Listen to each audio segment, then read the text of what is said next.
He asks his wife not to be alone with the robot, and she spends the night in the clinic.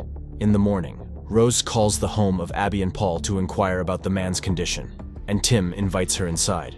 Later, Abby goes home for some belongings. Outside, Rose stops her to warn her about something, but the woman sees the flower pendant on her chest and leaves, ignoring the neighbor's cries. Returning home, she checks the bag, and it turns out to be empty. Abby cries when Tim calls out to her. He knows Paul wants to return him and is ready to process the return. But first, he wants to warn her, as she is his primary owner. He shows her a video from the camera where Paul kisses Rose in their living room, but he stops the recording at the most sensitive moment to protect her from stress.